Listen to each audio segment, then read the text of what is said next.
मुख्तार अंसारी को आज बांदा जेल से लखनऊ लाया जा रहा है। हमारे साथ इस वक्त बातचीत करने के लिए मौजूद हैं उनके बड़े भाई और इसके साथ साथ गाजीपुर से लोकसभा सांसद अफजाल अंसारी जी। सर, चूंकि लखनऊ लाया जा रहा है और परिवार की तरफ से ये भी कहा जा रहा है कि आप लोग को जानकारी नहीं दी गई कि लखनऊ क्यों लाया जा रहा है।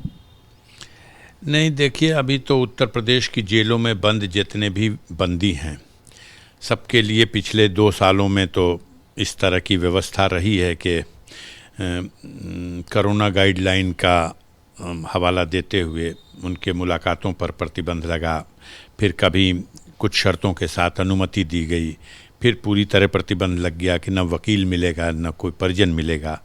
इधर 2-4 दिन पहले एक उसमें कुछ राहत दी गई कि शायद सप्ताह में एक बार कुछ शर्तों के साथ वो मिल सकता है। तो किसी को मुलाकात का इधर अवसर नहीं मिला है उनसे, जिससे कि इसकी सही जानकारी प्राप्त की जा सके या बताई जा सके।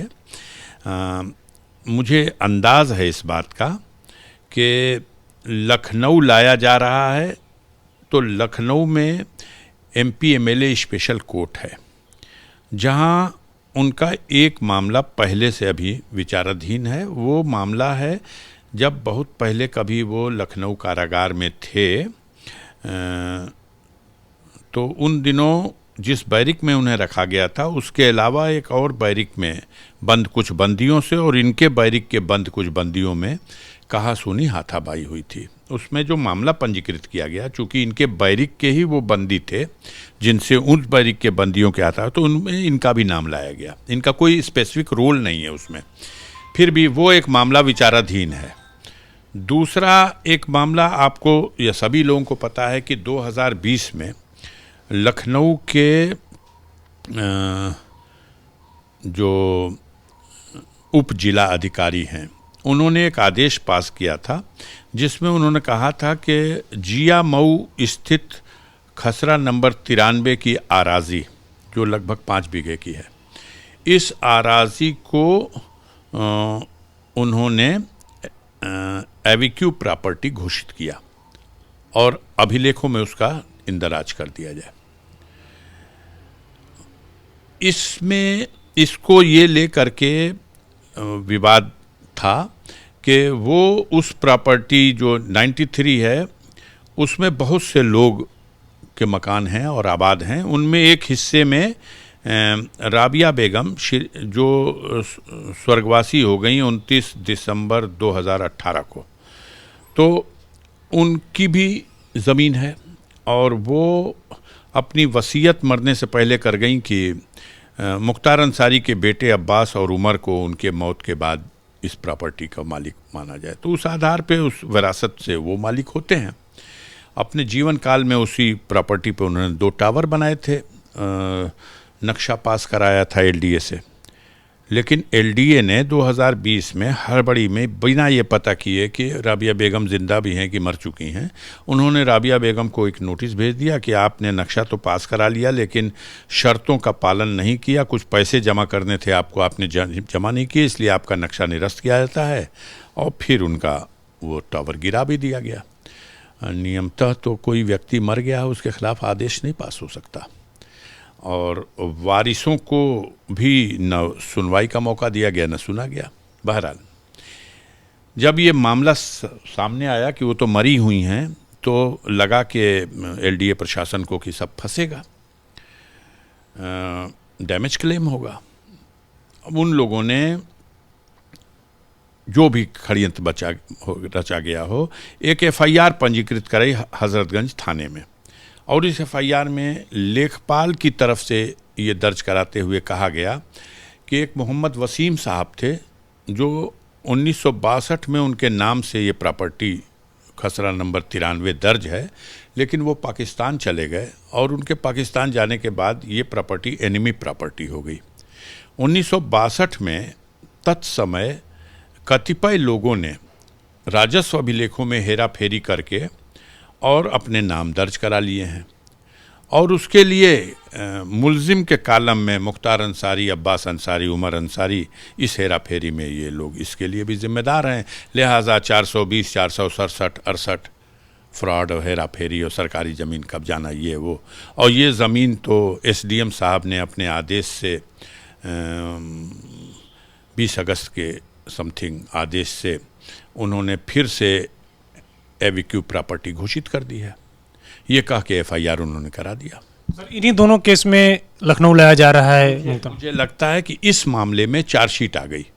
अब जब चार्जशीट न्यायालय में आ जाती है तो न्यायालय की एक प्रक्रिया है कि वो जिसके विरुद्ध चार्जशीट है उसे तलब करता है और उसको चार्जशीट की कॉपी देता है, फिर चार्ज बनता है, फिर क्या साक्ष्य है, क्या आपको अपनी सफाई में कहना है, फिर वो कोई नतीजा निकालता है। तो ये एक न्यायिक प्रक्रिया का ही हिस्सा है। और आज की ये उनको वहाँ लाने की मामला पेश करने का अगर यही है तो ये एक न्यायिक प्रक्रिया है। और जो भी हमारे देश की स्वतंत्र न्यायपालिकाएं हैं और जो संविधान और कानून में विश्वास करता है वो इस तरह की किसी प्रक्रिया को सहयोग करेगा, उसमें कोई आपत्ति का प्रश्न नहीं है। तो क्या परिवार को बताया गया जब बंदी को ले जाया जाता है तो इस तरीके से जानकारी दी जाती है? किसी भी तरह से किसी को कोई सूचना इन्फॉर्मेशन नहीं दी गई है। हाँ, ये ज़रूर है कि परिजन उनके बेटे अब्बास अंसारी जो इस वक्त मऊ से नवनिर्वाचित विधायक भी हैं, उन्होंने एक आशंका व्यक्त करते हुए एक ट्वीट किया कि पिताजी को ऐसे रात बिरात वो बीमार थे और ले जाया जा रहा है, क्यों कहाँ, वो समझ में वजह ये पैदा होती है कि हम जब कहते हैं कि सबका साथ सबका विकास, हम जब ये कहते हैं कि हम जो भी अपराधी हैं उनके खिलाफ कार्रवाई कर रहे हैं, तब ये देखने में आता है कि भाई क्या सच है। मुख्तार अंसारी, उनका 1 साल हो गया, 10 दिन बाकी है। 7 जुलाई को बांदा जेल शिफ्ट किए गए थे माननीय सर्वोच्च न्यायालय के आदेश पे। कहा गया था कि इनके स्वास्थ्य के लिए या बीमारियों के इलाज के लिए माकूल प्रबंध किया जाए।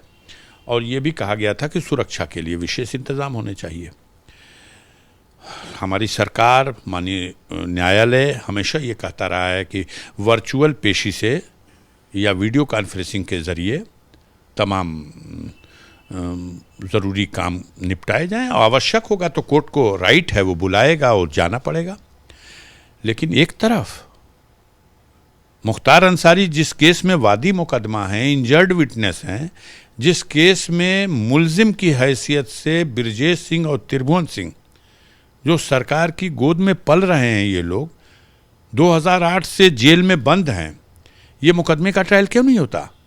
15 जुलाई 2001 को मुख्तार अंसारी पर हमला हुआ। उस घटना में 3 लोग मारे गए, 3 लोगों की जान गई थी, 9 लोगों को गोलियां लगी थी।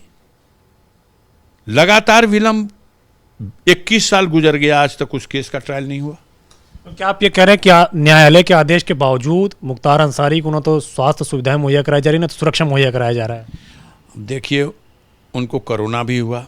कोरोना के बाद जिस तरह से उनको वहाँ रखा गया, और जैसा कभी कभार जब एक सुविधा है सभी बंदियों को कि वो अपने परिजन से कभी फ़ोन से 5 मिनट तक की बात कर सकता है, तो उनके माध्यम से जो सूचनाएं प्राप्त होती रहीं उसमें यही था कि वो अक्सर बीमार रहे और वहाँ उनके लिए माकूल प्रबंध जैसा होना चाहिए, मच्छरदानी मिल जाए, इसके लिए भी न्यायालय ने आर्डर किया। उस बैरिक में, हिंदुस्तान में हर बैरिक में हर बंदी को, सजा याफ्ता बंदी को भी बैरिकों में टीवी लगी है। मुख्तार अंसारी विचाराधीन बंदी है, सजा याफ्ता नहीं है, उसके बैरिक में टीवी नहीं लगी। और कोर्ट ने आर्डर किया, पता नहीं उसके बाद भी लगाया गया, फिर हटा दिया गया, फिर वो ख़राब कर दिया गया, तमाम चीज़ें चल रही। तो भाई जब नीयत ठीक नहीं रहती तो किसी भी तरह से सताया और परेशान किया जाता है, और सबके पीछे बस मंशा ये है कि ब्रजेश सिंह के मामले का ट्रायल ना हो जाए, मुख्तार की गवाही ना हो जाए, या तो मुख्तार टूट जाए, उसके गवाह टूट जाएं, या उनको हटा दिया जाए रास्ते से। चूंकि अब लखनऊ लाया जा रहा है, तो जिस तरीके से लाया जा रहा है, क्या उस प्रक्रिया से आपको भरोसा है कि सब पूरी तरीके से सुरक्षित तरीके से वापस बांदा जेल ले जाएगा? आशंकाएं रहेंगी, इसलिए कि ब्रजेश सिंह का सगा दामाद लखनऊ में डिप्टी एसपी है, और उनके लिए पहले से भी कई बार इस तरह की खबरें आती रही हैं कि षड्यंत्र किया जा रहा है कि मुख्तार अंसारी को हटाया जाए रास्ते से। आप बताइए कि 21 साल से एक मुकदमे का ट्रायल किस कोर्ट के आदेश से रोका गया है? कोई नहीं। न्यायालय कहता है कि उनको वीडियो कॉन्फ्रेंसिंग से पेश किया जाए, गवाह आया हुआ है, गवाही होगी। तो जेल बताता है कि वीडियो कॉन्फ्रेंसिंग की लाइन आज डिस्टर्ब है। कोर्ट लिखती है अपनी फाइल में, एक बार नहीं कई बार लिखती है। उच्च न्यायालय में जमानत के प्रार्थना पत्र को खारिज करते समय न्यायालय लिखता है, न्यायाधीश लिखता है इस बात को कि जिस मुकदमे में 3 लोगों की जान गई और 9 लोग गोली से इंजर्ड जीवित हैं, और ये जो व्यक्ति 24 साल तक लगातार कानून से भागता रहा, पेरोल लेकर के भागा तो 24 साल भागता रह गया और लगातार अपराध करता रह गया, उसे कैसे जमानत दिया जाए? मुख्तार से आपकी आखिरी बातचीत कब हुई थी, फोन पे या फिर जेल में जाके मुलाकात करके?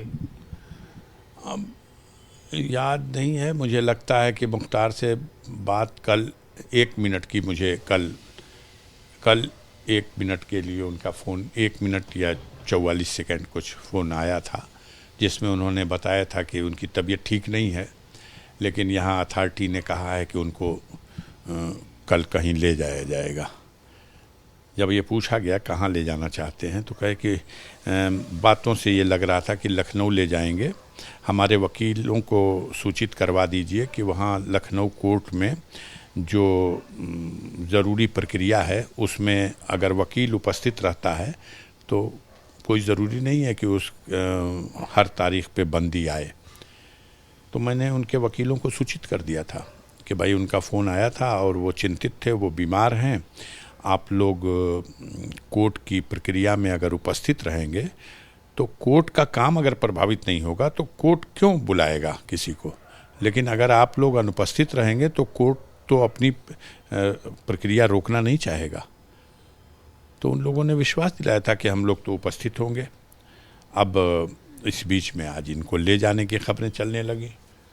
रात ही से हो रहा था कि चल रहे, रात में पता चला मेडिकल टीम गई। देखिए एम्बुलेंस में ले जाया जा रहा अपने आप में खुद ही ये साबित कर रहा कि वो बीमार तो है, लेकिन ठीक है, न्यायिक प्रक्रिया के लिए ले जाया जा रहा, बीमार है, तकलीफ हो, ये सब ठीक है। सर, इलाज के लिए, सुरक्षा के लिए क्या आप लोग सर्वोच्च न्यायालय में या फिर उच्च न्यायालय में दरख्वास्त करेंगे? ऑलरेडी हाई कोर्ट में माननीय उच्च न्यायालय में याचिका पेंडिंग है और माननीय सर्वोच्च न्यायालय ने अपने आदेश में इसके संबंध में स्पष्ट डायरेक्शन दिए हैं, उनके इलाज के संबंध में भी और उनकी सुरक्षा के संबंध में भी। और मुझे लगता है कि देखिए कितना उस दायित्व को लोग निभाते हैं। किसी भी व्यक्ति की सुरक्षा राज्य सरकार की जिम्मेदारी है, लेकिन अगर वो जुडिशियल कस्टडी में है तब तो किसी न्यायालय के द्वारा वो अमानत के तौर पर आपके को सौंपा गया है, 4 गुना जिम्मेदारी है उसकी सुरक्षा की। अगर आपका ये कहना है कि हमारी चाक चौबंद कानून व्यवस्था है तो।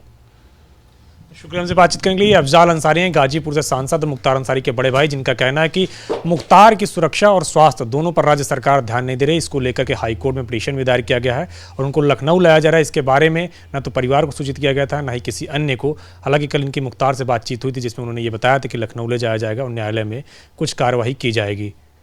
रोशन कुलवंत के साथ अविनाश तिवारी, एबीपी गंगा।